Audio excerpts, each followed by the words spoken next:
بسم اللہ الرحمن الرحیم۔ السلام علیکم۔ A1 ٹی وی کے نیوز اسٹوڈیو سے میں ہوں عدیل ممتاز۔ شامل کریں گے news headline. P T I کو بلے کا نشان دینے کے خلاف درخواست۔ سپریم کورٹ میں الیکشن کمیشن کی درخواست پر کچھ دیر میں سماعت ہوگی۔ چیف جسٹس قاضی فائز عیسیٰ کی سربراہی میں 3 رکنی بینچ سماعت کرے گا۔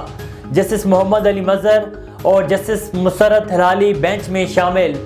پی ٹی آئی کے وکیل حامد خان اور اکبر ایس بابر سپریم کورٹ پہنچ گئے۔ الیکشن کمیشن نے پی ٹی آئی کو بلے کا انتخابی نشان دینے کے لیے پشاور ہائی کورٹ کے فیصلے کو چیلنج کیا تھا۔ فیصلہ کالعدم قرار دینے کی استدعا کرتے ہوئے کہا ہے کہ پی ٹی آئی نے انٹرا پارٹی انتخابات الیکشن ایکٹ کے مطابق نہیں کروائے۔ پشاور ہائی کورٹ کے حکم کے باوجود پی ٹی آئی کو بلے کا نشان نہ دینے کا معاملہ پی ٹی آئی کی الیکشن کمیشن کے خلاف توہین عدالت کی سماعت کے لیے منظور۔ پشاور ہائی کورٹ کا 2 رکنی بینچ آج توہین عدالت کی درخواست پر سماعت کرے گا۔ عدالتی حکم کے باوجود الیکشن کمیشن نے پارٹی سرٹیفکیٹ جاری نہیں کیا۔ درخواست میں چیف الیکشن کمشنر، سیکرٹری اور ممبران الیکشن کمیشن کو فریق بنایا گیا۔ سرٹیفکیٹ جاری نہ کرنے پر پی ٹی آئی کا الیکشن کمیشن سے رجوع۔ پی ٹی آئی کے چیف الیکشن کمشنر نیاز اللہ نیازی نے درخواست کی تھی۔ درخواست میں تحریک انصاف کا الیکشن کمیشن کو انتخابی نشان بحال کرنے کا مطالبہ۔ ملک بھر میں شدید سردی کی لہر برقرار۔ پنجاب اور سندھ کے میدانی علاقوں میں شدید دھند۔ موٹر وے M2 پر لاہور سے کوٹ مومن تک ٹریفک کا داخلہ ممنوع۔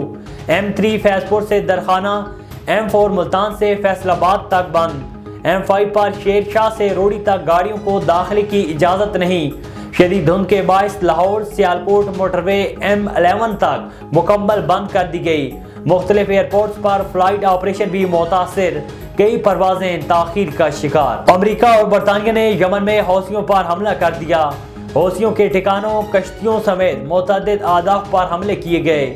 یمن کے دارالحکومت صنعاء، حدیدہ اور حجہ سمیت متعدد شہروں پر بمباری کی گئی۔ حدیدہ اور حجہ سے یمنی شہریوں کا انخلاء جاری۔ حوثیوں کی لانچنگ سائٹس اور ہتھیاروں کے ذخیرے کو نشانہ بنایا گیا۔ امریکی صدر جو بائیڈن نے کہا ہے کہ حوثیوں کو بحیرہ احمر میں تجارتی جہازوں پر حملوں کا جواب دیا۔ برطانوی وزیراعظم نے رات گئے کابینہ سے حوثیوں پر حملے کی منظوری لی۔ یورپی یونین کا بھی آپریشن میں شامل ہونے پر غور۔ بلومبرگ کے مطابق فیصلہ 22 جنوری کو یورپی خارجہ کے اجلاس میں ہوگا۔ اور حوثیوں کا امریکہ اور برطانیہ کو منہ توڑ جواب دینے کا اعلان۔ حوثی ترجمان کا کہنا ہے کہ یمن پر حملوں کا جواب دیے بغیر نہیں رہیں گے۔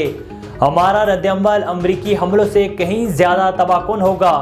ڈرونز اور میزائل سے بحیرہ احمر میں امریکی جہاز کو نشانہ بنایا۔ اسرائیل سے منسلک بحری جہازوں کو نشانہ بنانے سے پیچھے نہیں ہٹیں گے۔ ہیڈ لائنز آپ نے جانی۔ A1 ٹی وی کے نیوز اسٹوڈیو سے فی الوقت اتنا ہی۔ مزید خبر اور اپڈیٹس کے لیے دیکھتے رہیے A1 T V. A1 T V, سب پہ نظر، اندر کی خبر۔